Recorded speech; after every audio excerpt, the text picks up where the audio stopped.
kano kanya keza cyane ka Iga Time. Murabizi yuko kuno kwezi ko twaguhariye ishoramari cyangwa se gushora imari cyangwa se gutangira business. Abenshi bajya bagira ikibazo cyo kuba batangira business kubera yuko nta mafaranga ahagije bafite, cyangwa se akaba nta namba bafite, ariko twagira ngo tubabwire ngo tubamane impungenge ko burya nta mafaranga menshi abaho kandi nta n'amafaranga make yabaho. Ayo wita makeya hari uvuga ko ari menshi kuri we, ayo wita menshi hari nk'agatonyanga mu nyanja kuri bamwe. Niyo mpamvu ayo yawe niyo ufite. Niba ufite impungenge yuko ayo mafaranga ari makeya, hari abatangije business kandi kuri ayo mafaranga kandi bagera kure. Tuzagenda dufata ubuhamya bwa bamwe na bamwe bazagenda batubwira uko bizagenda bigenda. Murabizi ko ejo twarebye yuko hari business ushaka kuhatangira ari ukazitangira nta gishoro gihagije ufite, cyangwa se izindi ukaba wazitangira ufite igishoro gitoya kurenza ibindi.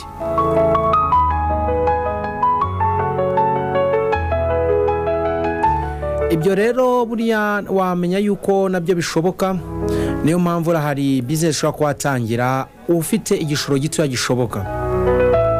Ejo twumvishije umuvandimwe atubwiye yuko yatanze nk'ubuhamya, ariko atanga ubuhamya bw'undi dushaka kuzumva ubuhamya bwiwe nyirizina, ko ari umuntu watangiye akora ibigendanye na komisiyo cyangwa se afata amafaranga makeya ku byo yaranze, ariko ubu ngubu yarangaga inkweto, ariko ubu ngubu afite iduka ry'inkweto.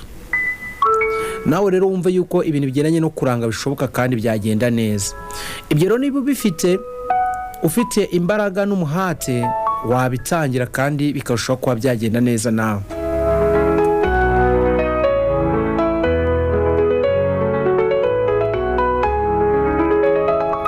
Hari indi mirimo myinshi ushobora kuba watangira ufite igishoro gitoya cyangwa se igishoro kitari kinini.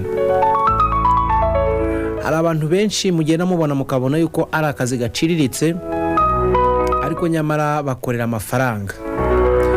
Murabona bari abantu kwa kundi imodoka yaparitse bagenda bakaguhanagura imodoka, bakabaha igiceri cyangwa se bakabaha ibiceri, cyangwa se waba uri mu kuva nk'ahantu runaka mu ntara uje muri Kigali ukazamuka inkweto yawe wenda yabaye ivumbi. Hari igihe ubona yuko ari akazi gaciriritse, ariko bariya barabikora kandi bakabona amafaranga.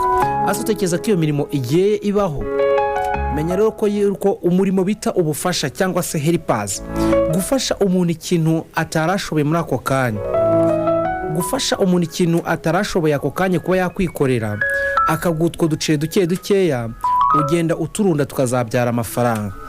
Iga nawe gutangira business nta gishoro kinini ufite. Ese yo ngiyo waruzi ko hari abayikora kandi biteje imbere?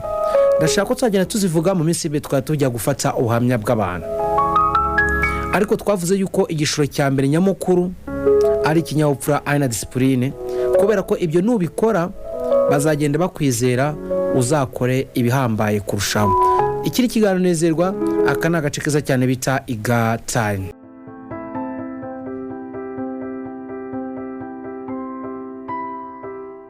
Bakunzi ba Home Golden White TV, noneho ubu ngubu twagiye aho bibera, aho bibera muri kuhabona ku ruganda. Akindi cyanzanye ku ruganda rero, ku ruganda no kubereka ibintu bikorerwa ku ruganda, harimo uno muti mwiza cyane bita Line Weed Remover. Line Weed Remover rero ni umuti mwiza cyane, umuti udufasha gusukura amapave. Gusukura amapave, urabizi yuko muri iyi si turimo n'u Rwanda rwacu twateye imbere, imbuga zacu zisigaye zirimo amapave, ku nsengero, ku mashuri ni amapave, ku mavuriro hose ni amapave. Aya mapave rero ashobora kumeramo utwatsi. Ayo utwatsi twaje mu mapave ntago ari byiza kugenda udukuzamo ibiti ngo usange umuntu yafashe agati aragakora neza akajya agenda akajombamo cyangwa se inzara. Mbafitiye rero uno muti bita Line Weed Remover udufasha gukura ibyatsi mu mapave. Aho ushyira mu mapave bya byatsi birimo byose bigahita byuma neza, ubundi ugafata umweyo wawe ugakubura utuntu twose twivanaho. Ni ukuvuga ngo rero uno muti si mu mapave gusa, ahubwo no muri za nkuta ndende z'amabuye nazo zishaka kumeramo utwatsi. Za nkuta ndende ntago ari ngombwa ngo ujye kurira, ahubwo ushobora gufata uno muti ukawuteramo gusa, aho maze ibya byatsi nabyo bikuma, byamara kuma noneho bimwe biranimanura, atari ngombwa yuko unuriye, ahubwo ugashikoresha uno muti bikagenda neza. Ni ukuvuga ngo rero uno muti ushobora kuwugura ukawukoresha ukeneye wawubariza muri Home Golden White, kuko ni Home Golden White iwukora. Ushobora guhamagara rero nimero ubona kuri screen zawe, ubundi bakaguhereza uno muti.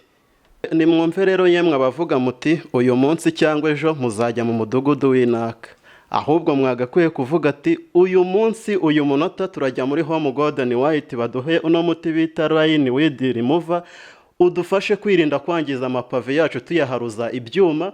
Murabizi yuko iyo uharuje icyuma mu mapave, pave rirahongoka.